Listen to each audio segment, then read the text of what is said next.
Ang susunod na programa ay nagpapatuloy dahil sa ating mga partners and supporters ng Greg Durante Ministry.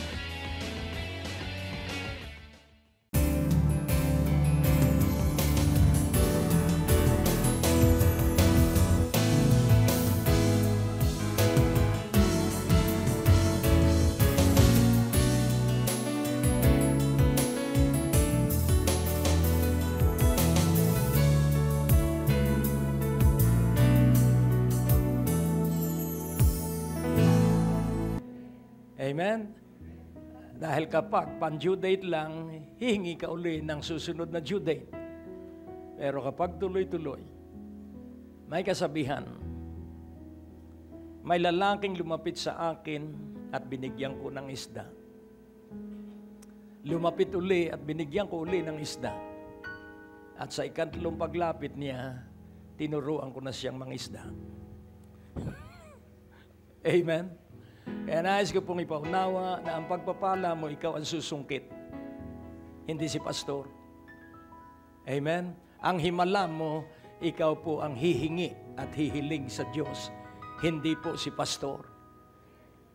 At pag naranasan mo na ikaw pala'y dinirinig ng Diyos, marami na tayong lingkod ng Diyos na magpupuri, sasamba sa Diyos, at hindi na ang saklay at sandigan natin tao. Magsasama-sama tayo na may buhay na patutuo. Amen? At ang iyong patutuo ay laging bago at kakaiba. Sabihin mo sa iyong katabi, ang pinakamagandang patutuo, ako ay binago ng Diyos. Amen? Amen? Ulitin kong muli, saan nandun ang inyong pagpapala? Narito, nasa paligid natin. Kaya nga, yung ating practice dun sa discerning of spirits, laging tandaan mo po, ang nauna ay yung merong matalas na discerning of spirits. Makikita mo yung hindi nakikita ng pangkaraniwan tao. Amen? Kaya nga kung titingnan po natin, bakit kaya merong mas maunlad at meron namang katamtaman lang ang kaunlaran? Kaya kapag iyo pong pinaunlad ang discerning of spirits, tatalas po ang iyong pangunawa at lalagpasan mo yung nakikita at makikita mo yung hindi nakikita. So yun po ang ating pag-aaralan sa mensahe ngayong gabi. Laging tandaan mo, ikaw po ay pinagpala. At kailangan ikaw ay tiwala na ika'y pinagpala. At dahil naniniwala kang ika'y pinagpala, hindi ka lulugo-lugo. Amen? Sabihin mo sa iyong katabi, kaya ka masigla dahil alam mong ika'y pinagpala. Praise God. So tayo po ay manalangin. O Diyos, nalalaman namin na ang panalangin ay iyong iniutos at iyong idinisenyo. At ito ay sigurado, katulad ng paghinga.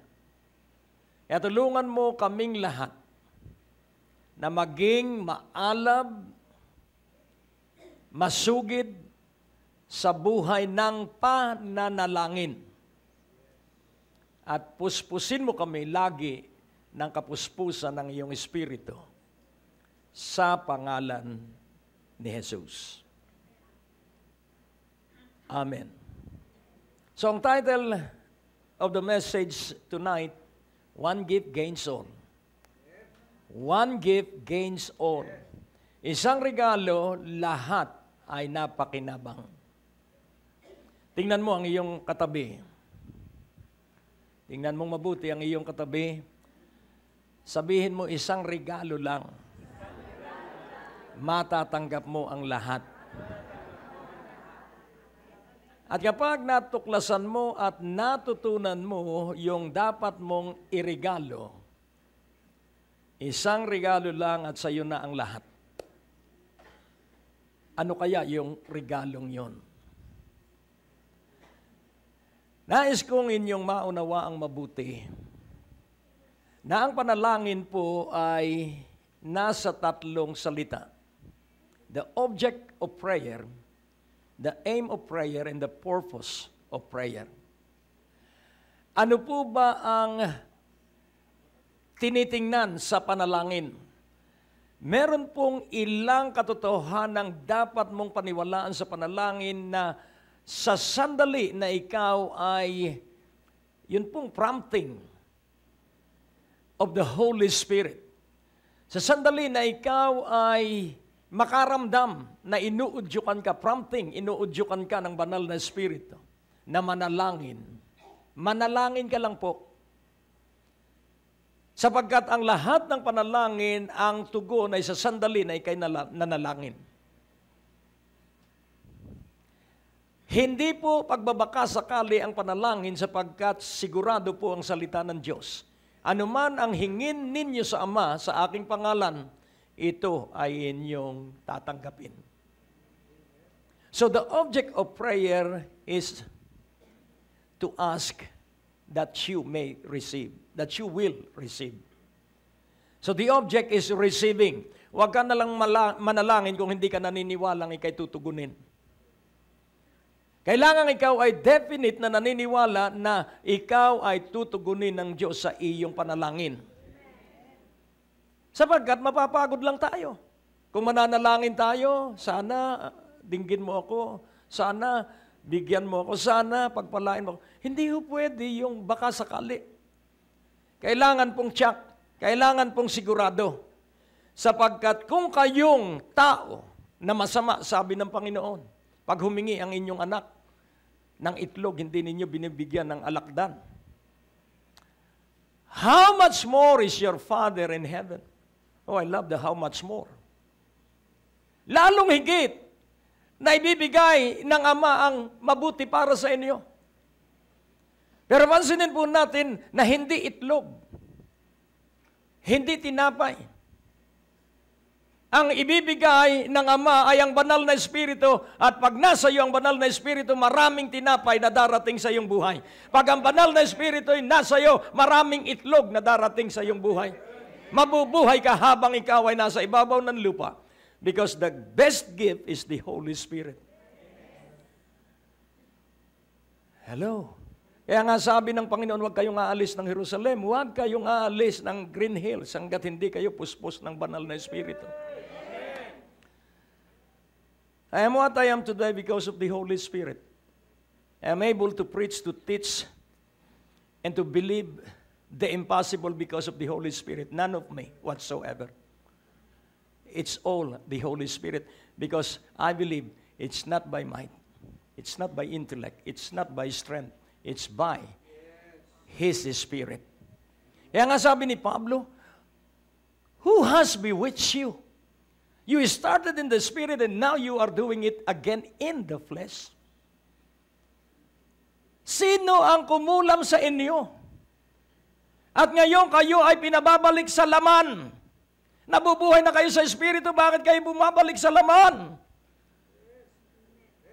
Hello? So always love the Holy Spirit. One gift gains all.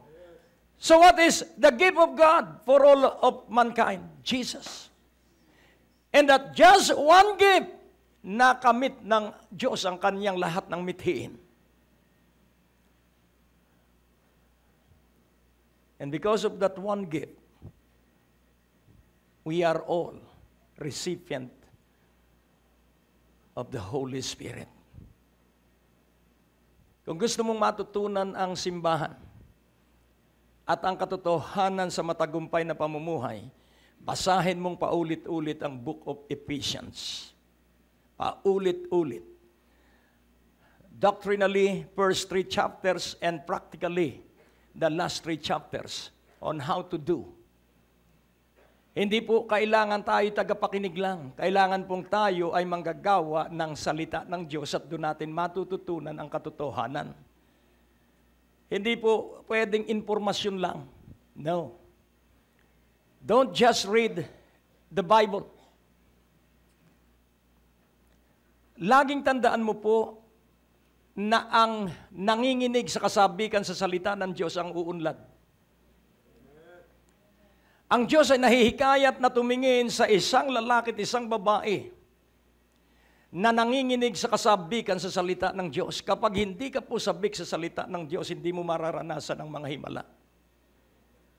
Because Jesus Himself taught, if you abide in me and my words abide in you, you can ask anything you wish, and it shall be done unto you.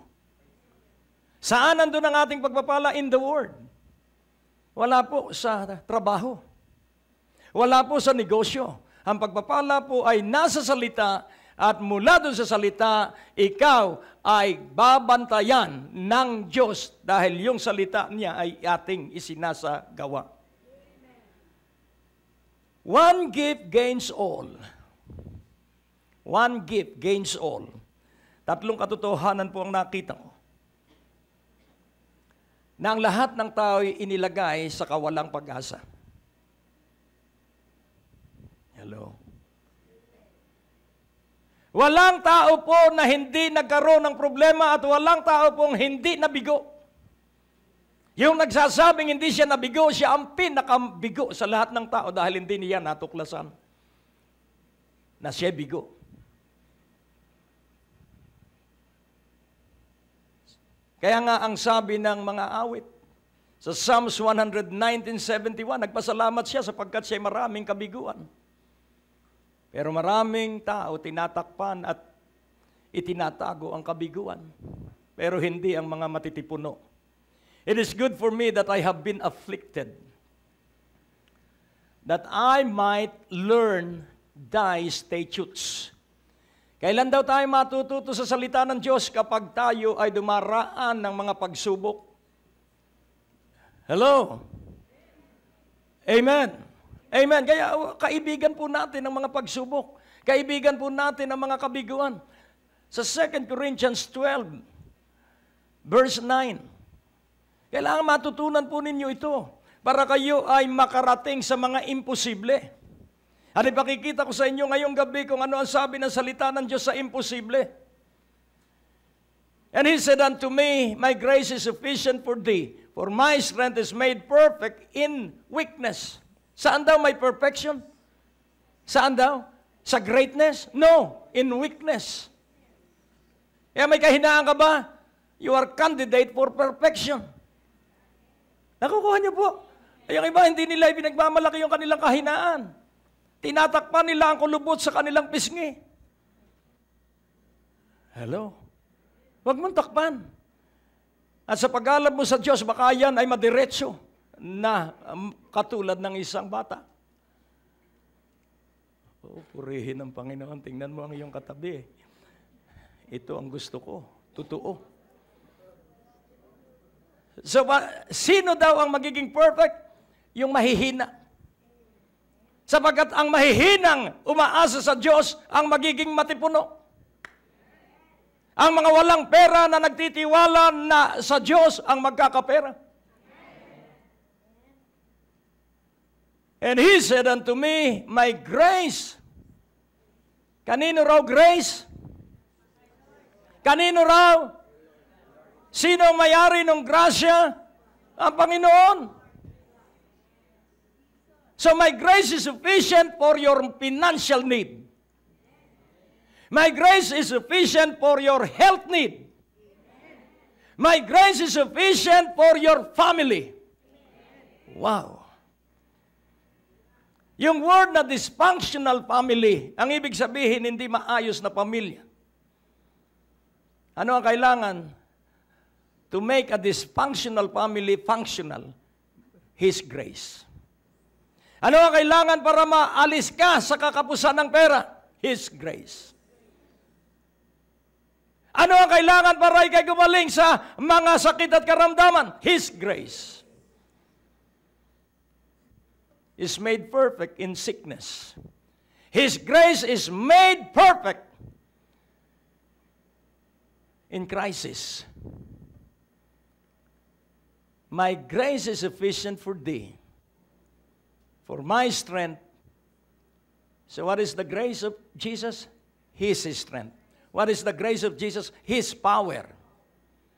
So my grace, my strength, yun po ang nasa loob ng grasya.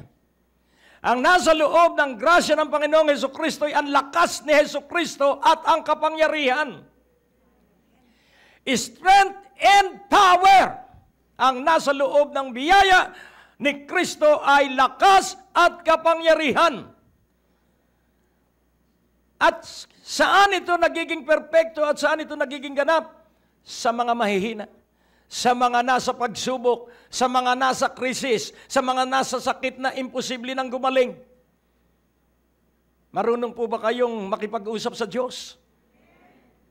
At ang katibayan na marunong na tatanggap mo ang iyong hinihingi sa Diyos, that is the validation that you know how to pray.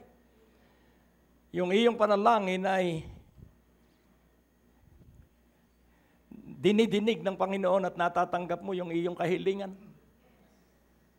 So most gladly, therefore, will I rather glory in my infirmities, that the power of Christ may rest upon me. May pagkakatulad po, yung Psalms 119 at verse 71. At ito, magkatulad, kinatutuwa niya kapag dumaraan siya ng mga pagsubok. At makikita po natin na matipuno si David, matipuno si Pablo, at si Santiago, isa po ang paraan ng pagiging ganap. Ano po ba ang perfect? Maturity. And who are the mature? Yung mga taong nakangiti kahit malaki ang bayaran. Yung mga taong hindi mo makikitang parang may dinadalang pakiramdam sa katawan. Laging may ngiting nakadisplay sa mukha sa gitna ng kirot sa kanyang pigi. Amen? O, purihin ang Panginoon. Ano po ang sabi ni Santiago? Kailangan po to establish that truth is truth, you need at least 2 or 3 witnesses. The first witness is Psalms 119:71. The second witness is 2 Corinthians 12:9. And the third witness is James 1:2. James 1:2. My brethren, count it all joy when you fall into diverse temptations. So anong gagawin mo pag hindi ka nakatulog ng 1 taon na? Yung taga Lucena, barangay gulang-gulang, mahigit na 10 taon hindi natutulog. Ano ang ginagawa niya? Naghahalaman siya habang hindi siya natutulog. Hanggang ngayon buhay pa siya. Why? Because he counted all joy. Nakukuha niyo? Huwag mong problemahin ang problema dahil lalaki yan. Ikatuwa mo ang problema sapagkat nahihikayat mo ang Diyos. So the object of asking is receiving. And the aim of seeking is finding. Huwag kang titigil. Masusumpungan mo yung kayamanan mo. Masusumpungan mo yung kagalingan mo. Masusumpungan mo yung biyaya at pagpapala mo. Oh, purihin ang Panginoon. And the purpose of knocking is to call the attention of someone who can bless you. And it is only God who can bless you beyond imagination. Kaya nga kung ating uunawain at magiging kang matalino, hindi ka po maigugupo ng pagsubok. Hello, masasabi mo ba sa iyong katabi, tingnan mo ako dahil sa mga pagsubok, kaya buhay pa ako hanggang ngayon. Who is the better witness? Ikaw. Sapagkat ang ipinagmamalaki mo ay hindi yung tagumpay mo, ang pinagmamalaki mo ay yung bago ka nagtagumpay, ang mga dinanas mo, ang mga pinagdaanan mong kakapusan. Mga panahong halos hindi ka kumakain sapagkat kulang ka ng pera. Pero hindi napansin ang iyong mga kamag-anak sapagkat ikaw ay marunong magdala. Sapagkat ikay may naka-drawing pa rin sa iyong mukha, nakagalak at katuwaan. Sapagkat pag natuwa ka sa mga bagay na hindi mo alam, natutuwa ang Diyos sapagkat alam niyang hindi natin alam, pero tayo natutuwa pa rin at lilitaw ang kaalaman sa sandali na natuwa sa atin ng Diyos. Kaya nga po, nais kong inyong maunawaan Ito po, ang unang-unang dapat maunawaan ninyo, walang sinumang tao sa ibabaw ng lupa ang hindi inilagay ng Diyos sa pagsubok. Wala po. Mag-aral ka po ng mga kasaysayan ng tao.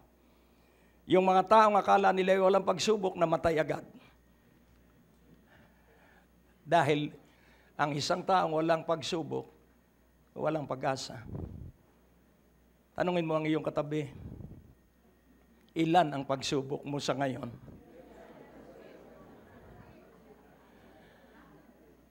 Kayo ba'y naniniwala sa salita ng Diyos? Dahil ang ating batayan ay salita ng Diyos. Ang salita ng Diyos ang buhay ko. Ang sabi nung awitin, Jesus is breath. Jesus is living water. So pansinin po natin kung si Hesus Kristo'y hininga, nabubuhay tayo dahil sa hininga ng Panginoong Hesus Kristo. Kaya hindi tayo natutuyo dahil nasa atin ang bukal ng buhay na tubig. Amen po ba? At saan yun bubukal? Sa kaibuturan ng ating puso.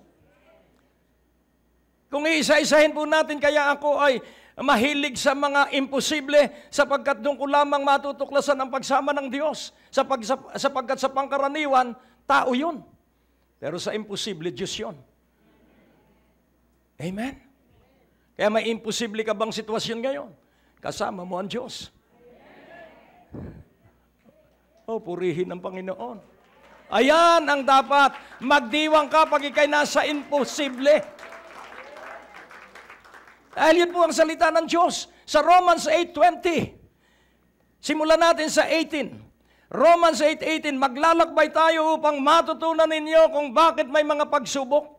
Para hindi mo itaboy, baka i-bind mo yung iyong pagsubok.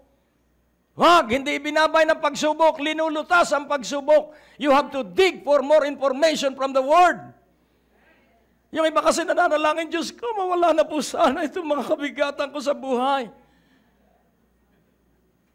Eto, gusto mong gumanda ang muscle ng iyong katawan, mga lalaki, bumuhat ka. Sinasaktan mo ang iyong katawan pero gumaganda ang iyong muscle. Kaya nga, that trial of your faith, the test of your faith. So, anong pinalalakas sa atin pag may pagsubok? Ayun. Eh, bakit iyong i-rebuke ang pagsubok? Hello? Si Satanas ang i-rebuke mo, hindi yung pagsubok. Dahil doon sa pagsubok mo, doon ka iaangat ng Diyos. Ang nagpapakababa, iaangat ng Diyos. Ang nagmamataas, ibabagsak ng Diyos. Sino ang nagmamataas? Yung itinataboy ang pagsubok at hindi linulutas. Nakukuha niyo po, mamaya pag-uwi mo, iba na ang mukha mo. Maaliwalas na. Nung pumunta ka rito, parang pasan mo. Dahil sa bigat ng problema mo, akala mo'y pasan mo ang MRT. Kaya, pagdating dito, bugbog na sa traffic. Pero dahil marunong kang tumingin sa katotohanan, magaan ang bawat trapiko, magaan ang lahat ng kabigatan. For I reckon that the sufferings of this present time are not worthy to be compared with the glory which shall be revealed in us. So ano raw po ang after ng suffering? Glory. Sabihin mo, glory. So when there is suffering, there will be glory. Nakukuha niyo po? Kung tayo magkukwentuhan sa mga tiniis ko, tiniis naming mag-asawa, hindi kami nakarating sa kalagayan sa ngayon na wala kaming pinagdaan ng tiisin.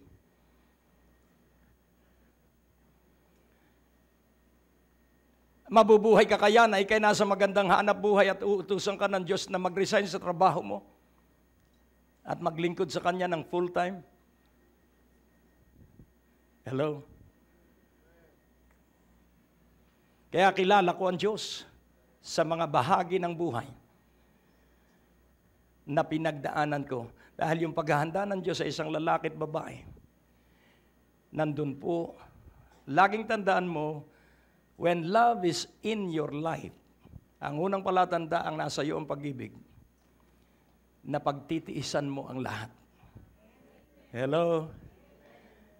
Love suffers long and is patient and kind. Kapag nasa iyo ang pag-ibig, hindi ka maririnigan na gusto mo nang mamatay. Hindi bale sa kayo at ang Diyos, pwede yon. Pero yung sa tao, nagpalipat-lipat ka, alam mo, sister, kung hindi lang kasalanan ang magpakamatay, nagpakamatay na sana siya. Alisin natin po yun sa ating lingwahe. Dahil matagal na po tayong patay. Nung araw na tayo maborn again, patay na po tayo. Hindi na tayo ang dating tayo. Ngayon po ay nakikita ninyo ang update or progress ng ating pong Prayer Mountain Building Project sa Tayabas, Quezon. Napakalaki pa po ng ating pong kailangang halaga para matapos o makumpleto ang proyektong ito. At ang ating paniniwala sa Diyos ay walang imposible. Kaya kailangan po namin ng inyong panalangin at dagliang pagsuporta sa proyektong ito. Ano man ang halaga, magkano man ito, ang mahalaga tayo nagkakaisa na ito ay gawain ng Diyos at layunin ng Panginoon na maitaguyod ang 2,000 mananalangin na dadako sa lugar na ito at lahat ng inyong mga prayer requests at kahilingan ay tutugunin at sasagutin ng ating Panginoon. Kaya halika na, makipag-participate, makipag-coordinate, nakikita nyo po ang mga detalye kung paano ninyo maipapadala ang inyong mga kaloob. Sa ngayon, maraming salamat sa pagtugon ninyo sa hamong ito. Pagpalain kayo ng ating Panginoon. Tapos na naman po ang ating palatuntunan at nais po naming makarinig mula sa inyo. Maaari po kayo sumulat sa PO Box 4135 Manila o mag-text sa mga numero na nakikita nyo sa ating screen o tumawag sa mga telepono na inyo pong nakikita din sa ating mga screen at handa po kaming makarinig mula sa inyo ng patotoo ng pagpapalat, biyaya at tagumpay. At kung kayo po ay napagpala sa palatuntunan ito, maaari nyo pong ipadala ang inyong mga kaloob sa iba't ibang sangay ng Bangko de Oro sa buong Pilipinas at maihatid ang mabuting balita sa lahat ng panig ng bansang Pilipinas. At kung kayo po ay wala pang dinadaluhang panlingguhang gawain, inaanyayahan po namin kayo sa 2nd floor, Medicor Building, Ortigas Avenue, Green Hills, San Juan, alas 9:30 ng umaga at alas 4:30 ng hapon. Lahat po ay welcome sa gawain ito. At tuwing araw ng Biyernes, meron po tayong Night of Revival sa ganap na alas 6 ng gabi.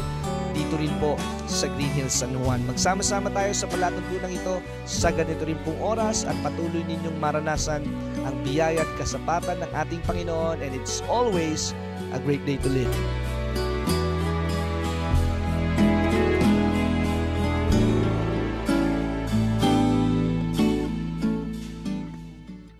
Ang susunod na programa ay nagpapatuloy dahil sa ating mga partners and supporters ng Greg Durante Ministry.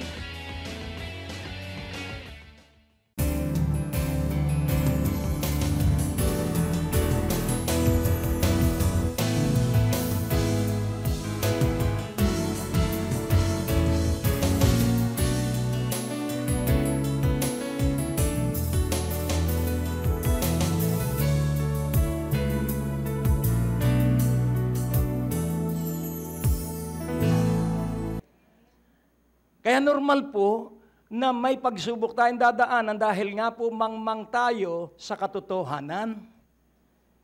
Ano po? Ay ang bata, may dalang hairpin, susundutin check yung plug ng electrical line mo. So anong gagawin mo? Pagagalitan mo, ay mangmanga, turuan mo. So education is the antidote against ignorance. Ang pagtuturo ang panglunas sa kamangmangan. Kaya uma-attend kayo ng revival, natututo kayo. Na dahil natututo kayo, yung iyong sari-sari store ay magiging grocery. Pero ang babala ko sa inyo, ang kaha, wag mong ibibigay sa iyong tauhan. Hello? Kung papasok ka sa negosyo, yung pera, ikaw ang mamahala. Huwag ang iyong mga tauhan, baka pagising mo isang umaga, puro bayaran na, wala ng tubo. Hello? Sa collection, yung trusted person ang bibigyan mo ng karapatan. Yung taong hindi sira sa pera. Dahil baka nakakolekta ka nga ng 1,000,000 na rinimit lang sa iyo ay 100,000. Sorry ma'am, nagastos ko eh. Ano, magagawa mo, ididemanda mo. Nalugi ka na nga ng 900,000. Eh malulugi ka pa, wala namang ibabayad sa iyo, pakukulong na lang yon. At sino ang may kasalanan? Ikaw na naging tanga. Pagdating po sa pera, magikang istrikto. Tingnan mo ang iyong katabi. Ipagkatiwala mo na ang ibang bagay, wag lang ang pera at ang iyong asawa. Hello? Kaya nga po, ating unawain. Ang Diyos po natin napakadunong. At yung kanyang karunungan ay kanyang isisiwalat sa lahat. For I reckon that the sufferings of this present time are not worthy to be compared with the glory which shall be revealed in us. Kung titingnan ko po, personal ko ng buhay, kung titingnan ko po ang personal kong buhay mula nung kabataan ko, masaya nung ako ay wala pang muwang. Pero nang nagbibinata na ako, masaya pa rin pero liko. Kaya kung isasum up ko ang nagdaan, hindi pwedeng ihalintulad. There is no comparison dun sa kalagayan ko today. Grabe po yung karangalang ibinibigay ng Diyos kapag natuto ka sa kanyang mga aral. Yun po yung sinasabi rito.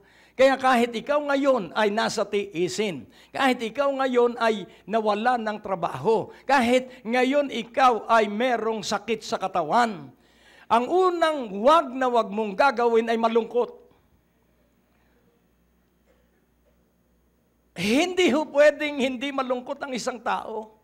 At hindi rin pwedeng hindi mabagot ang isang tao kapag dumaranas siya ng mga pagsubok. Sapagkat ang sabi rin mismo ng Panginoon, kapag kayo'y itinutuwid, hindi kayo natutuwa kundi naghihimutok. Alam din ito ng Diyos. Pero yung paghihimutok mo, wag mo paaabutin ng paglubog ng araw. Maghapon lang. Ano ba ito? Maghapon lang.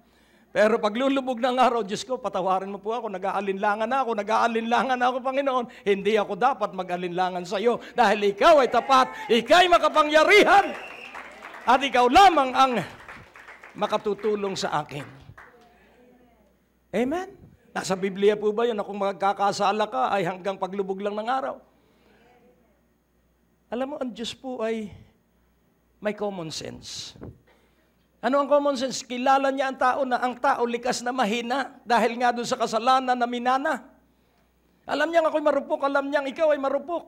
Eh si Elijah after the Mount Carmel victory, nasan siya? Naghihimutok. Gusto na raw niyang mamatay. Eh alam naman ng Diyos na hindi niya gustong mamatay dahil kung gusto niyang mamatay, hindi niya sana tinakbuhan yung mga sundalo ni Jezebel. Eh humarap na lang sana siya at here I am. Di patay sana siya, pero hindi mas mabilis pa sa karwahe yung kanyang pagtakas. Ibig sabihin, iba yung kanyang sinasabi at iba yung nasa kanyang puso. He desired to serve God. But because of the present predicament, iba ang kanyang sinasabi. Meron pong mga ganong tao dito ngayong gabi. Gusto nilang maglingkod sa Diyos. Gusto nilang magpakabuti pero hindi niya magawa. Pero nais kong ipaunawa, talagang hindi natin magagawa yan. Ang kailangan nating tulong ay mula sa Diyos para mangyari ang pagbabago sa ating buhay. You cannot do it by yourself. Ang tanging do it yourself ay yung mga binibili lang sa mga hardware. Pero ang buhay natin, we cannot do it by ourselves. We need the assistance of the Holy Spirit on how we shall repair the broken pieces of our life. Kaya po, pansinin po natin, yung iyong kabiguan ngayon, ang tagumpay ay mas malakit, makakalimutan mo na yung mga kabiguan mo sapagkat napakalaki ng tagumpay at nakatingin ka na ay sa susunod na mas malaking tagumpay. When success start to happen, there will be forthcoming more successes ahead in the future. Sa verse 19, For the earnest expectation of the creature waited for the manifestation of the sons of God. Bakit po tayo may pagsubok? Upang makita ang mga tunay na lalaki at babae ng Diyos. At paano lilitaw ang mga lalaki at babae ng Diyos? Yung mga taong idinaan sa pagsubok, sa matitinding krisis at sa mga imposibleng kalagayan sa buhay. Ngunit nagtagumpay ang Diyos sa kanila. Kaya yun po yung manifestation of the sons of God. Makikitang ikay anak ng Diyos sa gitna ng iyong mga dinanas, sa gitna ng malalaki mong bayaran sa buwis. Ikaw ay nakapagtagumpay at ikaw ay hindi na igugupo at hindi ka na-stroke. Why? Because you believe that God is on your side. Hallelujah. At ano po ang sabi sa verse 20? This is the secret. For the creature was made subject to vanity, not willingly, but by reason of him who had subjected the same in hope. Tagalogin po natin. Sapagkat ang mga nilikha ay ginawa mismo ng Diyos sa kawalang kabuluhan. Yun pong vanity, walang kabuluhan. Walang kahihinat ng tagumpay. Kahit na magsika pa, kahit na tumama pa siya sa loto, mawawala ring lahat yon dahil hindi ang pera ang katuparan sa kabuuan ng buhay ng tao sa katotohanan. Nilikha ng Diyos ang bawat isa sa atin. Lahat ng nilikha ng Diyos ay nilikha niya sa kawalan, kabuluhan.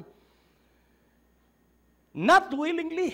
Hindi ko gustong ako ay naging barkadero, lasenggo.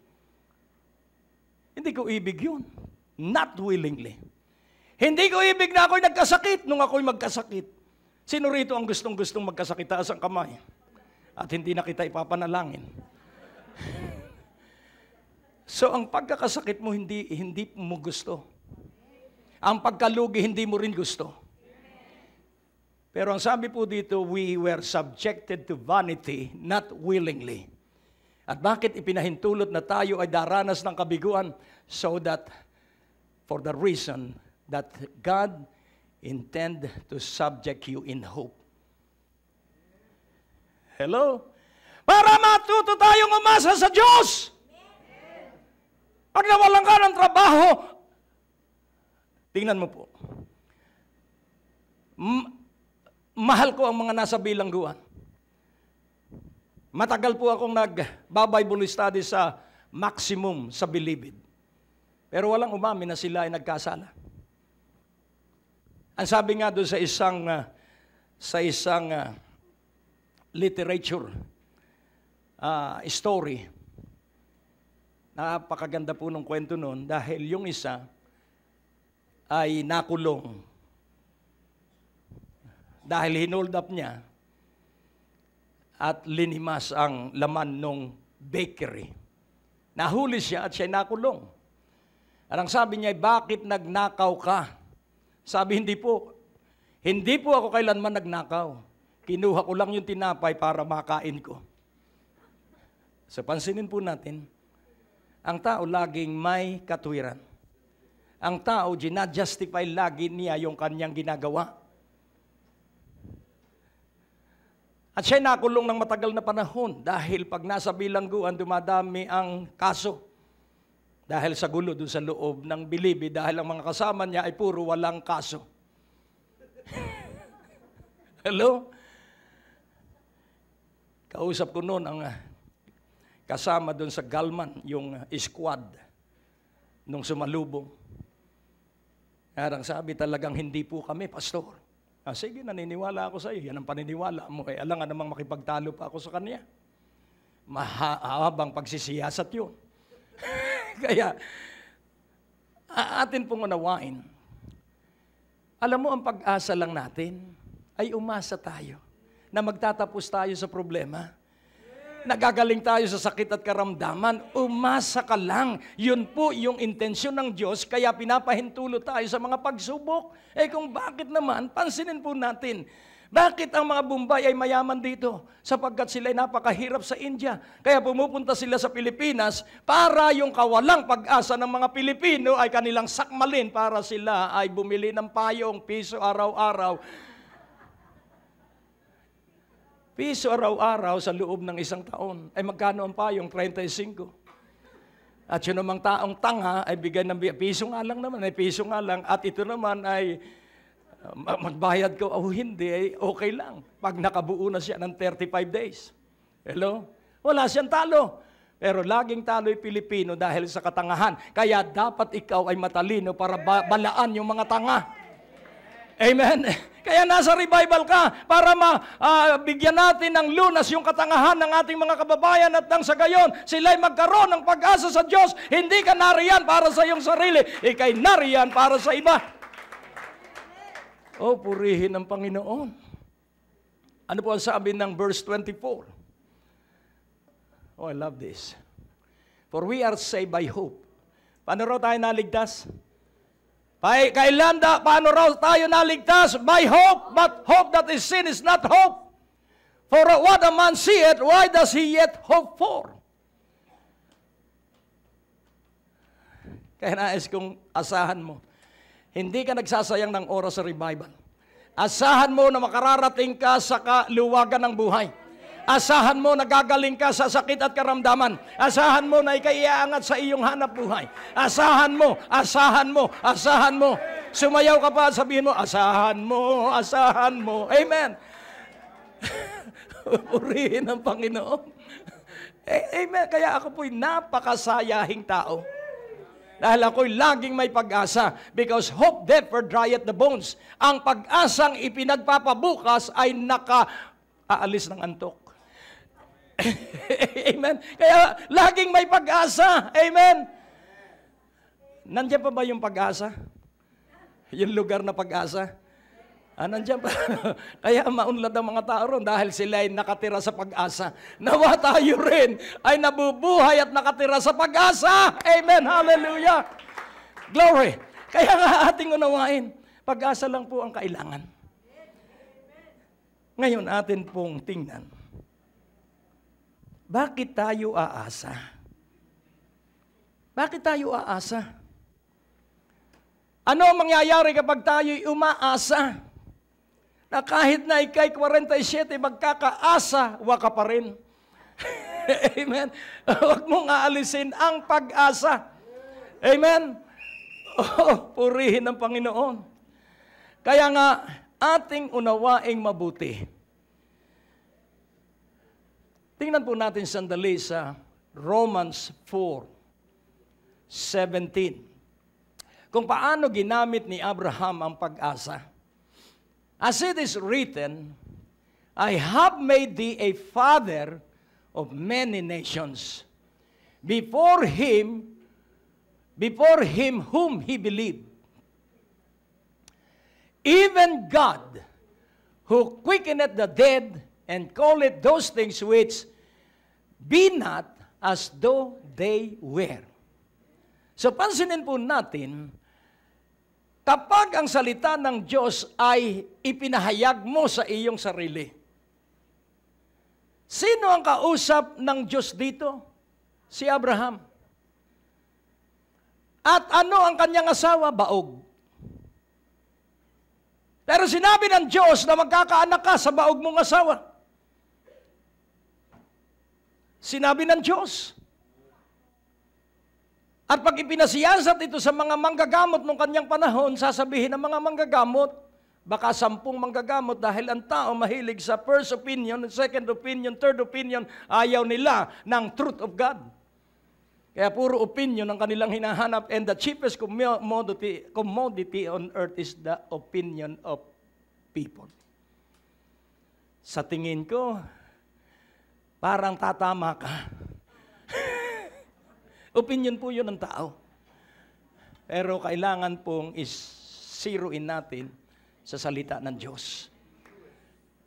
Amen? Sapagkat ang salita ng Diyos, sabi, huwag mong kalilimutan. Ang sabi po dito, God who quickeneth the dead. Ang Diyos na bumubuhay ng patay. Ang Diyos na tumatawag ang mga bagay na wala, at ito ay nagkakaroon. Those things, call it. So God called those things which be not as though they were. Sinasabi ng Diyos ang mga bagay na wala na parang naroroon na. Kaya pag sinabi mo sa iyong sarili na magaling ka na, nandun na yung kagalingan kahit may kirot ka pa rin. Ito po yun. Amen? So ang faith po ay 3 bagay. Belief, trust, and hope. Huwag mawawala itong tatlo. You believe that you were healed 2,000 years ago.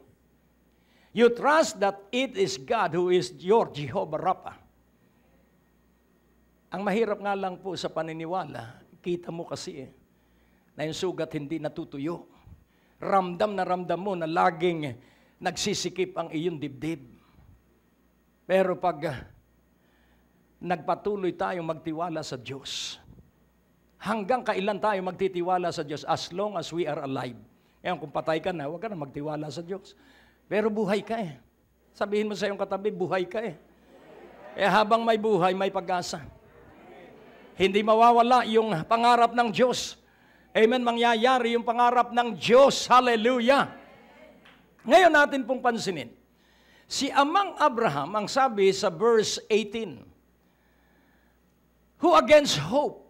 So wala na siyang kapag-asa. Bakit wala na siyang pag-asa? Una, siya ay 75 years old nung tawagin ng Diyos para mapangasawa si Sarai. 10 taon ang tanda niya kay Sarai. At baog pa si Sarah. 25 years na. 25 years na. 75 plus 25, ilan? 100 na. At nung 99 years old siya, binisita sila ng Diyos. Abraham, sa ganitong panahon, sa susunod na taon, tatay ka na. Talaga naman tatay si Abraham ni Ismael. Pero hindi yun. Ikaw ay magiging tatay ni Isaac. So pansinin po natin, who against hope believe in hope. Sa kabila ng kawalang pag-asa, umasa pa rin. Ano ba ang Tagalog dyan? Who against hope believe in hope. Siya na sa kawalang pag-asa ay umasa pa rin. That he might become, pansinin po natin, kapag hindi mo inalis ang pag-asa, you will become the hardware magnate. Hello? Kung makukuha mo lamang ang karunungan ng Diyos, ikaw na ang supplier. Nakukuha niyo po? Pero kailangan alamin mo na tinawag ka nga ay sa kanyang hanap buhay. That he might become the father of many nations according to that which was spoken, so shall thy seed be. Saan po nakakonekta yung pag-asa? According to that which was spoken. Sang-ayon sa sinabi sa kanya ng Diyos, doon siya aasa. Kaya nung sabihin ng Diyos, ng mga anak mong gwapo ay gagamitin ko. So nagkaroon ako ng pag-asa doon sa mga anak naming mag-asawa. Bakit? Because it was spoken. Hello? Narinig mo ba na kaya ka narito dahil ikaw ay gagawin ng Diyos na dakila? That your name will be great according to the Word of God? O purihin ng Panginoon. Kailangan maniwala ka. Ang pag-aalinlangan, pag tumingin ka sa iyong nakaraan, pag tumingin ka sa iyong pinag-aralan, pag tumingin ka sa iyong edad, pag tumingin ka sa iyong lugar na tinitirhan, hindi ka makakaangat. Bakit? Sapagkat sasabihin ng iyong lugar, huwag ka nang mangarap na buhay ka rito, sama-sama tayo rito. Huwag kang papayag.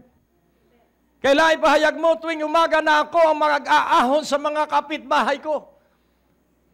Hello? Amen? O sama-sama na kayo. Alam mo, kaya tayo ay hindi magkakapitbahay. Kaya po ang Pilipinas ay ini-spare ng Diyos dahil po sa ilan na maalab sa pagtitiwala sa Diyos, sa ilang Kristiyano na may pag-asa sa Diyos. Kaya ini-spare tayo, bagamat nakalulungkot na yung ibang kababayan natin na sasalanta, pero tayo ini-spare. Alam niyo bang lumindol na naman nagkatsunami sa Japan lately? Ngayon lang. Kaya nga po, pansinin po natin.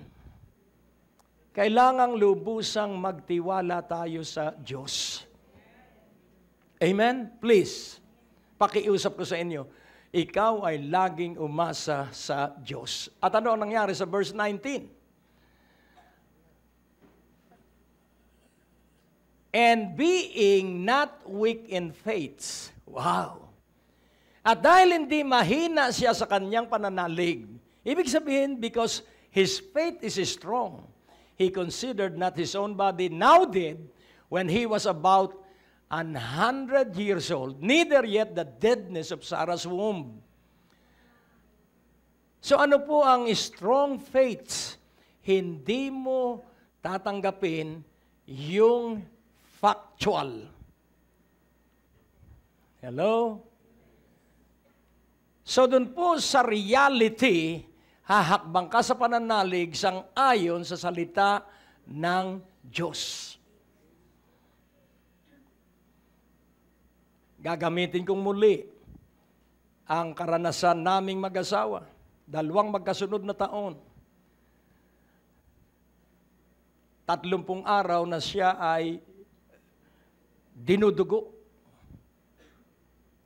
At ang sabi ng Diyos sa unang 1 linggo, sabi ko, Diyos ko, ano po ang aming gagawin? Sabi ng Diyos, wait lang, ipapray mo ang iyong asawa. So pumunta ako sa mga kaibigan ko, pray. 30 araw na, putlang-putla na siya, parang papel na siya. At ang sabi niya, mamamatay na ako. So wala akong magawa, mamamatay na siya. Dinala ko sa doktor, at sabi ng doktor, espesyalista, at ang sabi niya, Mister, ano bang sakit ng asawa mo? Kaya ako nga po dinala sa inyo. Ako pa ngayon ang tinanong ng doktor. Kaya nga po ang doktor ay practicing doctor, nagsasanay pa lang. Kaya hindi niya alam ako ang tinanong. Wala po akong makitang sakit Abay, wag mo nang hanapin. Wala palang sakit di umuwi kami. Alam mo, isang iyak ko lang sa Diyos. Bumangon siya at parang hindi siya dinugo. Sa Diyos ang kaluwalhatian. Dahil sinasanay tayo sa pananalig. Amen po ba? Kung hindi doon sa mga karanasang yun na ako'y nanalig at nagtiwala sa Diyos, hindi pa rin ako ang banal na espiritong nasa akin. Kayo ba'y mahihikayat ko na magtiwala sa Diyos kung wala akong karanasan sa mga imposible? Kayo ba'y mahihikayat kong magtiwala sa Diyos kung hindi totoo ang salita ng Diyos? Kaya nga, unawain mo mabuti, kailangan ikaw ay sabik at maalab sa salita ng Diyos because those who are so intense in their love for the Word of God, ikaw po ang makakatuklas mismo. Kayo ba'y nakatanggap na ng 1,000,000 na ibinigay sa iyo ng hindi mo kilalang tao? Hindi ba? Ako, hindi pa rin. Akala nila. Amen. Hallelujah. Glory. Kaya, magkakaroon tayo ng karanasan lahat. Amen. Kaya tayo sinasanay ng Diyos na magtiwala sa Kanya. Amen. Hallelujah. Kaya, tingnan mo, masaya kayo dahil tayo'y pare-pareho, pero pare-pareho tayo may pag-asa at ang lahat ng may pag-asang nagkakasundo. Ang Himalay narito na ngayong gabi. Ang natapos na palatuntunan ay nagpapatuloy dahil sa inyong mga pinansyal na kaloob na ibinibigay sa Greg Durante Ministries. Para po sa pagpapatuloy ng programang ito, kailangan po namin ang inyong panalangin at pinansyal na suporta. Sa bawat kaloob ng inyong ipapadala, anuman ang halaga, bibigyan po namin kayo ng anointing oil bilang pasasalamat sa inyong pagtulong at pagsuporta sa Greg Durante Ministries. Ngayon po ay nakikita ninyo ang update or progress ng ating pong Prayer Mountain Building Project sa Tayabas, Quezon. Napakalaki pa po ng ating pong kailangang halaga para matapos o makumpleto ang proyektong ito. At ang ating paniniwala sa Diyos ay walang imposible. Kaya kailangan po namin ng inyong panalangin at dagliang pagsuporta sa proyektong ito. Ano man ang halaga, magkano man ito, ang mahalaga tayo nagkakaisa na ito ay gawain ng Diyos at layunin ng Panginoon na maitaguyod ang 2,000 mananalangin na dadako sa lugar na ito at lahat ng inyong mga prayer requests at kahilingan ay tutugunin at sasagutin ng ating Panginoon. Kaya halika na, makipag-participate, makipag-coordinate, nakikita niyo po ang mga detalye kung paano ninyo maipapadala ang inyong mga kaloob. Sa ngayon, maraming salamat sa pagtugon ninyo sa hamong ito. Pagpalain kayo ng ating Panginoon. Tapos na naman po ang ating palatuntunan at nais po naming makarinig mula sa inyo. Maaari po kayo sumulat sa PO Box 4135 Manila o mag-text sa mga numero na nakikita nyo sa ating screen o tumawag sa mga telepono na inyo pong nakikita din sa ating mga screen at handa po kaming makarinig mula sa inyo ng patotoo ng pagpapala at biyaya at tagumpay. At kung kayo po ay napagpala sa palatuntunan ito, maaari nyo pong ipadala ang inyong mga kaloob sa iba't ibang sangay ng Bangko de Oro sa buong Pilipinas at maihatid ang mabuting balita sa lahat ng panig ng bansang Pilipinas. At kung kayo po ay wala pang dinadaluhang panlingguhang gawain, inaanyayahan po namin kayo sa 2nd floor, Medicor Building, Ortigas Avenue, Green Hills, San Juan, alas 9:30 ng umaga at alas 4:30 ng hapon. Lahat po ay welcome sa gawain ito. At tuwing araw ng Biyernes, meron po tayong Night of Revival sa ganap na alas 6 ng gabi dito rin po sa Green Hills, San Juan. Magsama-sama tayo sa palatuntunan ito sa ganito rin pong oras at patuloy ninyong maranasan ang biyaya at kasapatan ng ating Panginoon, and it's always a great day to live.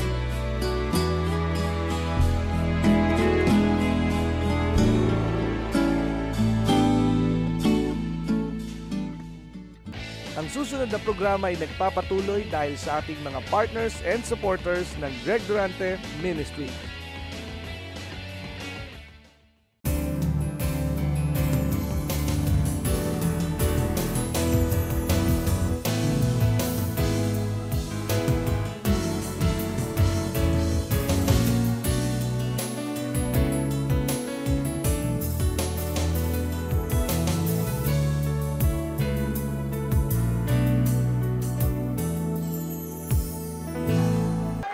O, purihin ang Panginoon.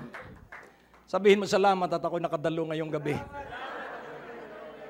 Hindi ko palang mapaniwala ang buo, pero mangyayari ito sa akin. Paniniwalaan ko na rin. Amen? Hallelujah. Ngayon, atin pong balikan ang Ephesians chapter 1. Inyo pong pag-aralan itong chapter 1 at 3. Mula sa verse 14, kapansin-pansin po. Kailangang nasa iyo ang unang chapter na ito dahil kapag ito'y ginamit mo, ang kayamanang nasa iyo ng matagal na panahon ay lilitaw. Ang kayamanan ay nasa ating puso at nasa ating isipan. Hindi pa pera yan. Pero magiging kayamanang salapi yan kapag ikaw ay natuto. Ngayon, pansinin po natin. Ano ang sabi ng verse 14? Which is the earnest of our inheritance until the redemption of the purchased possession unto the praise of His glory. Ang sabi ng nanay ko sa aking asawa, Alita, may pera kayo. Bilhin na ninyo itong 20,000 lang ang 1,000 square meter tabing kalsada.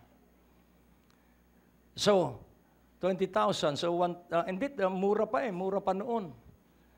2,000 square yata. Ang halaga lang ay napakaliit. At ang earnest money ay 5,000 lang. So, pansinin po natin, the earnest of our inheritance, ang paunang katibayan ng iyong mana. Hello? Until the redemption of the purchased possession. Ano po yung ililigtas ang katawan ng Panginoong Hesukristo? Collectively. Hindi po, kaya yung Hebrews 11, pag binasa mo, hindi nila nakamit yung kaganapan ng pangako ng Diyos sapagkat hindi magaganap yun dahil wala pa tayo. So ito po, yung redemption of the purchased possession, ito po yung body of Christ. Kaya pag nagkaisa na po tayo, dito lang, tayo lang, pag tayo nagkaisa, grabe ang gagawin ng Diyos sa ating pagtitipon. Pero kung nag-aalinlangan ka, hindi pa tayo nagkakaisa. Kaya kailangan 100% paniwalaan mo ang lahat ng ating pinag-aaralan dito. Amen po ba? Once we are united in heart and in mind and in speech, doon po dadaloy ang dew of Hermon. Doon po dadaloy ang mighty anointing sa bawat isa sa atin. At pagbalik natin sa susunod na gabi, ikaw ay may dala ng patutuo. Why? Because of the power of unity. Oneness in heart, oneness in mind. Huwag mong pag-aalilanganan ng naririnig mo. Sapagkat kung hindi mo man maintindihan yan, yay maiintindihan mo kapag naranasan mo. Amen po ba? It is believing so that you will see, not seeing before you believe. Kaya nga, atin pong unawain, the earnest of our inheritance until the redemption of the purchased possession into the praise of His glory. And what is that earnest? Ano yung paunang katibayan? Verse 13. This is the earnest of our inheritance. Ano po itong 13? In whom you also trusted, after that you heard the word of truth, the gospel of your salvation, in whom also after you believe, you were sealed with that Holy Spirit of promise. So what is the earnest of your inheritance? The Holy Spirit. Hallelujah. Kaya ikaw ay sigurado na sa iyong mamanahin.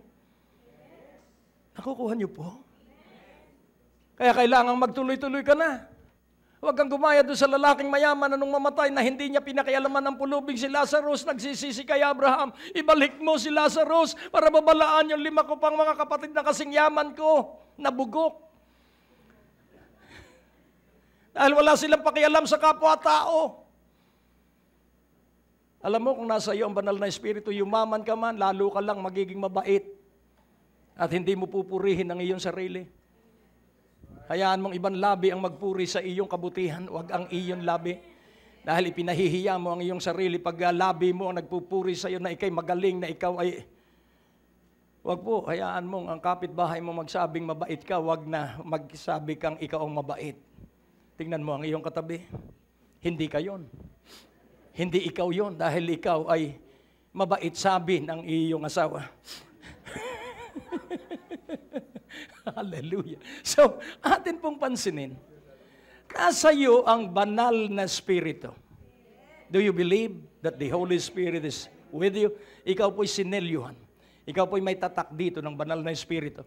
Kaya sa huling araw, ang diablo, usurper.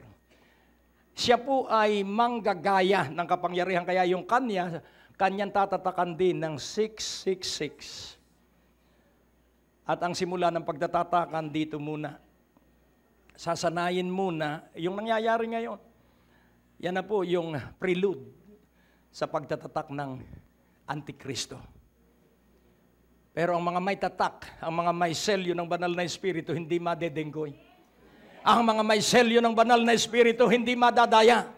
Amen. Hallelujah. So ating pansinin, dahil ikay selyado ng banal na Espiritu, anong mangyayari sa iyong buhay? Verse 15. Abot po tayo ng medyo mahaba-habang oras dahil ibig kong magtapos tayo sa mensaheng ito ngayong gabi na nakuha mo ang kabuuan ng karne, ng katotohanan. At ang sabi sa verse 15, wherefore I also after I heard of your faith in the Lord Jesus and love unto all the saints. So anong palatandaan na ikaw ay sinasamahan ng banal na Espiritu? Mahal mo ang iyong pastor, mahal mo ang iyong asawa, mahal mo ang iyong biyanan, mahal mo ang iyong mga anak, mahal mo ang iyong manugang. Hello? At kaya tayo nagmamahal dahil may pananalig tayo kay Hesus Kristo. O purihin ang Panginoon. And then sa verse 16, cease not to give thanks for you, making mention of you in my prayers. So dinadalangin ni Pablo yung mga kapatiran na kitang-kita ang kanilang pag-ibig sa isa't isa at kitang-kita ang tapang ng kanilang pananalig kay Hesus Kristo dahil sa banal na Espiritu.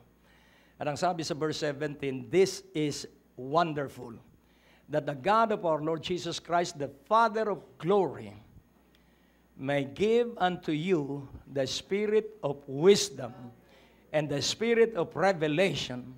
Saan gagamitin ang spirit of wisdom and revelation? In the knowledge of Him. Natutuwa ako doon sa ilan na lalapit sa akin at sasabi, Pastor, may pinasasabi po sa akin ang Diyos tungkol sa iyo. At ang sabi ko sa kanya, hindi ako makikinig sa iyo. Bakit naman idadaan pa sa iyo? Eh, pwede naman akong personal na kausapin ng Diyos. Say, hallelujah! Nakukuha niyo po? Sa pastor mo, mangungusap ang Diyos, hindi sa iyo. Nasasabihin mo sa pastor, o may baliktad. Hello? Ganun po ang pagsasabi ng Diyos sa buong kongregasyon sa pamamagitan ng iyong pastor.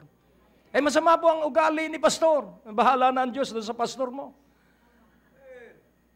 Hello?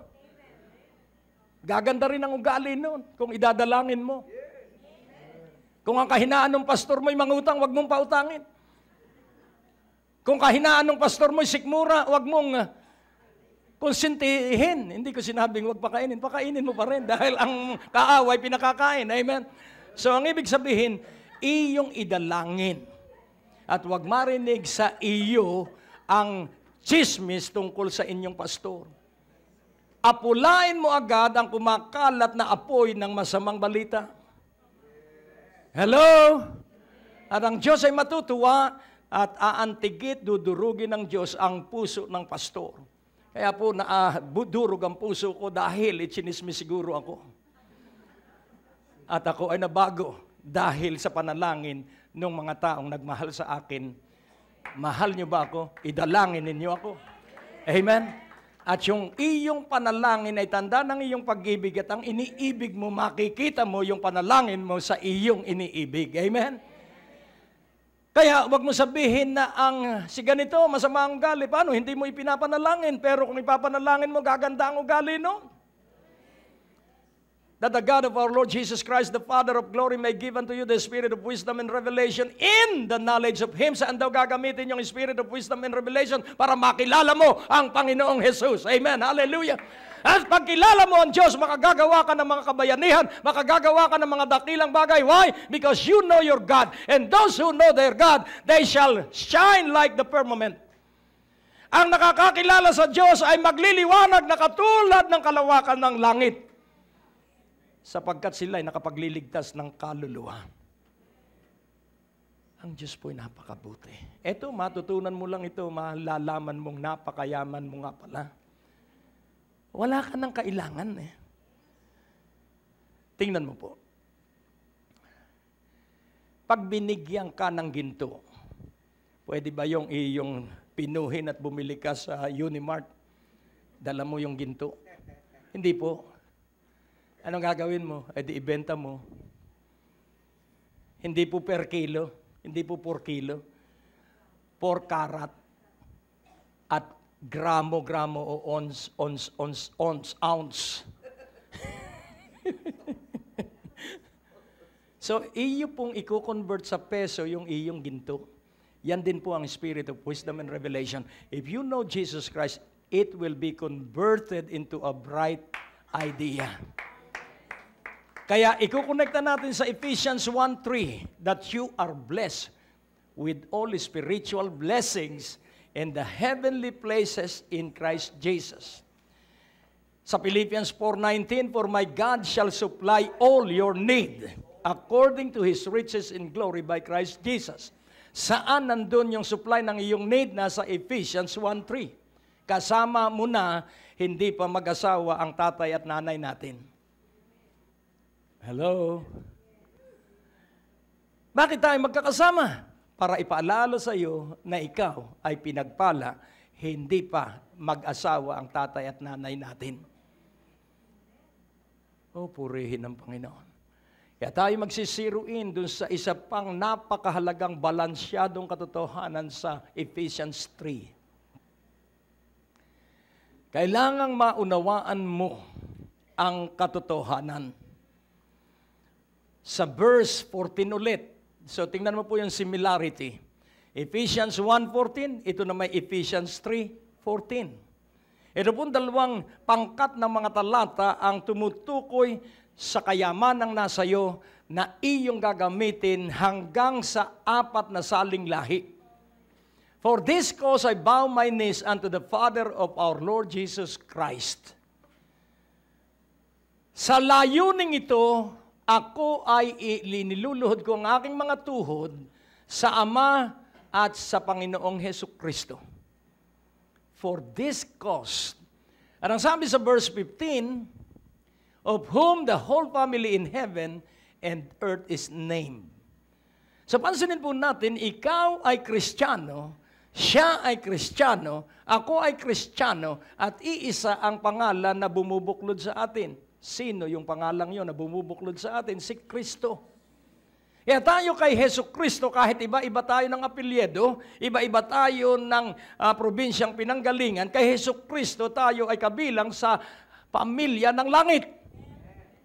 Hello? Praise God. Kaya kung matatanggap mo ito na ikay kabilang sa pamilya ng langit, isa ang ating tatay, hindi dalawa. Ang Ama sa langit. At ang ating panganay na kapatid ay si Jesus. At ang napakaganda kay Jesus, bagamat siya nasa langit, siya rin ay nasa iyong puso. Amen? He is in heaven. Pwede bang mangyari sa kanya yun? Oo, dahil siya Diyos. At ang sabi sa 16, nasan si Jesus? Bagamat siya nasa kanan ng kanyang Ama sa langit. Ano po sabi sa verse 16? That He would grant you according to the riches of His glory to be strengthened with might by His Spirit in the inner man. So, ang unang tinukoy dito ay ang banal na Espiritu. Saan ang lugar ng banal na Espiritu sa ating buhay? Sa ating isipan.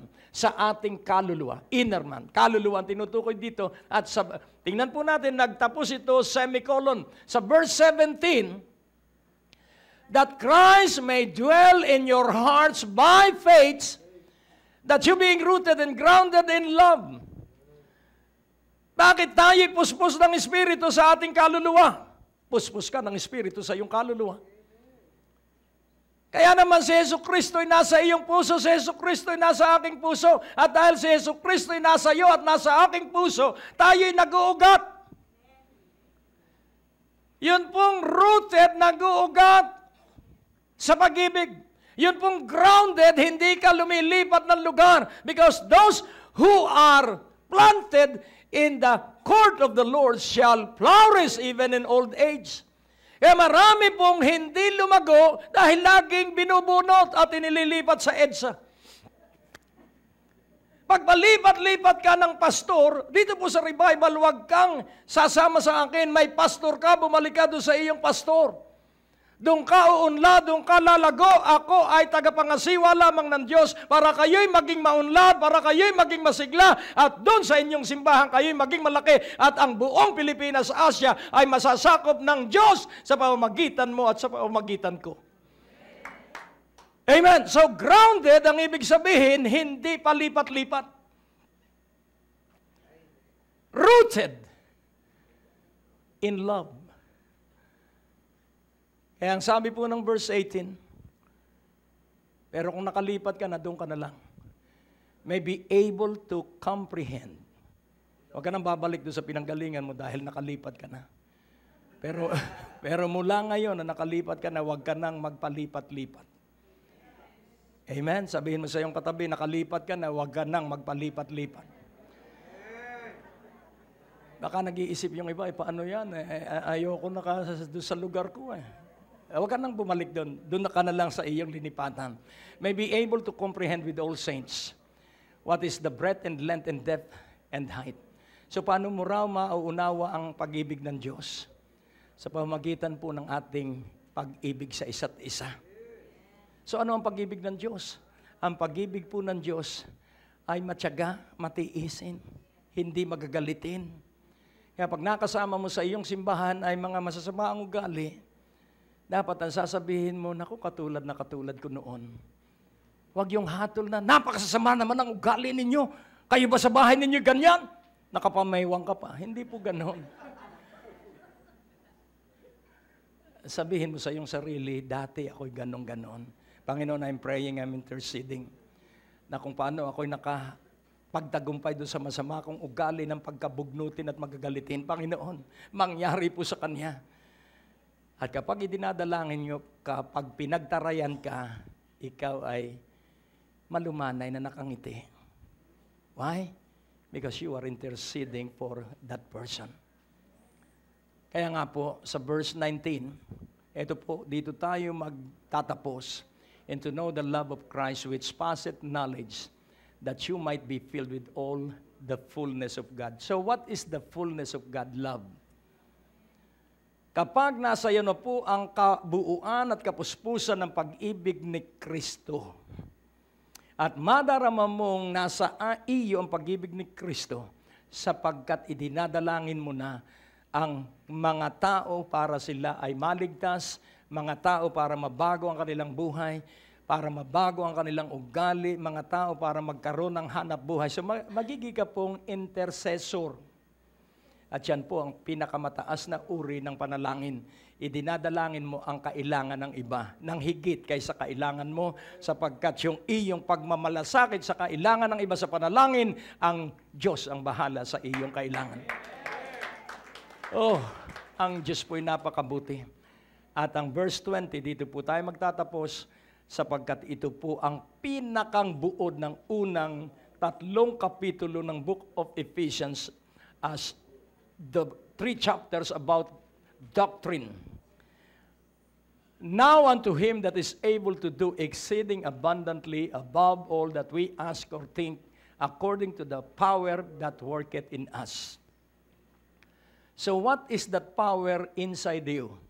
In your soul, the Holy Spirit. In your heart, Jesus Christ. So what is that power? The power of the Holy Spirit, the power of Jesus Christ. It is at work inside you, inside me. So ano yung tinatrabaho nitong banal na Espiritu at nitong Panginoong Jesus? Ito po. Now unto him that is able to do. Sa Kanya na kayang-kaya niyang gawin. Exceeding higit. Labis. Nasa ibabaw. Lahat-lahat. So ito pong apat na itong salita, exceeding, abundantly, above, and all. Kaya ng Diyos na gawin yung iyong iniisip. At kaya niyang higtan yung iyong iniisip.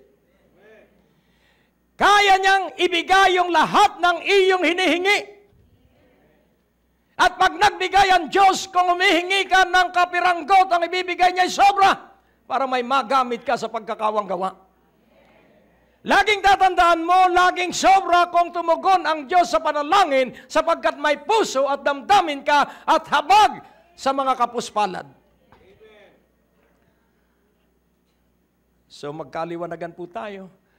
Kailangan may puso ka sa mga kapuspalad, may puso ka sa Ebanghelyo upang mangyari itong verse 20. Him that is able, siyang kayang-kaya na gawin na higit sa iyong hinihingi, na higit sa iyong iniisip, sang-ayon sa kapangyarihang tumatrabaho na sa iyo. Sa saan galing yung iyong hihingin? Saan galing yung iyong iisipin? Through and from the Spirit of wisdom and revelation. Hello? Spirit of wisdom and revelation. Kaya pag ikay nakikinig sa Diyos araw-araw, sasabihin ng Diyos, sumanda ka. Dahil ito ang darating sa iyo ngayong maghapong ito. So if you make it a daily habit to pray, isinisecure mo at sinisigurado mo ang buo mong maghapon.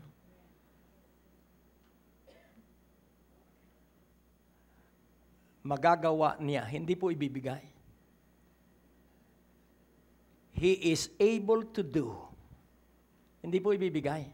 Kayang-kaya niyang gawin. Hindi po ibibigay. Magkaliwanagan po tayo dito. Gagawin niya mismo, personal na gagawin ng Diyos sa iyo, sa akin. Ano ang kanyang gagawin? Yung ating iniisip at hinihingi. Pero hihigdan niya ang ating hinihingi. Nakukuha niyo po? Hihigdan niya yung kaya nating isipin dahil ang Diyos ay mas malaki kaysa ating isipan. Ang Diyos ay mayaman, kaya hindi natin alam kung ano yung ating hihingin sa Kanya. Sa sobrang yaman niya na lahat ay Kanyang pag-aari. Kaya nga, kailangang i-develop mo sa iyong buhay ang close fellowship, ang unang gagawin mo is to yield every day. So one gift gains all. Kailangang araw-araw ang iaalay mo sa Diyos. One gift only, your body. Hello? Pagkagising sa umaga, ialay mo ang iyong katawan. I beseech you therefore, brethren, to offer your bodies as a living sacrifice. One gift gains all. Kaya kung pagkagising mo sa umaga, ang buong katawan mo ay inialay mo sa Diyos. Buong maghapon mo, kikilos itong exceeding abundantly above all that we ask or think. Paano mo ito pakikilusin sa iyong buhay? Paano mangyayari ito sa iyong buhay at paano mo mauunawaan ito? Ito po, sa isang kwento. Nagretiro ang may-ari. Narinig nyo na po ito, pero siguro hindi nyo na lang maalaala. Pero pag ikinuwento ko uli, maaalaala ninyo. At sasabihin mo, yun na naman. Pero, para po, pansinin po natin, kailangan po ang katotohanan ay maging simple, clarified, and interpreted by illustration. So, nagretiro yung may-ari ng korporasyon. At ang napili ay hindi siya tumingin sa seniority. Tumingin siya ay doon sa efficiency and effectiveness. Kaya kinuha niya yung junior officer niya. At siyempre ang inggit o selos ay hindi maiiwasan yon. Pero ang nakataya ay buong korporasyon. At ang sabi, nag-uusap yung dalawa, at ang sabi ng batang executive na siya na ngayon ang magiging CEO, bakit ako po ang napili mo? Ang sagot ng matanda, gusto ko Gusto ko ikaw. Alam mo, pag napusuan ka ng Diyos sa isang bagay, ikagugulat mo. Luluha ka sa sobrang panggigilalas. Magkakaroon ka ng kakaibang pagpapala na hindi mo kayang makamtan sa sarili mong lakas. Amen? Pag napusuan ka, sabihin mo sa iyong katabi, pag napusuan ka ng Diyos.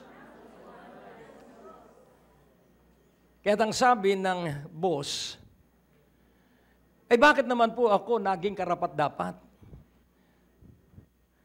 Kita ko, karapat-dapat ka dahil inoobserbahan kita. Ngayon, boss, huling tanong na lang po.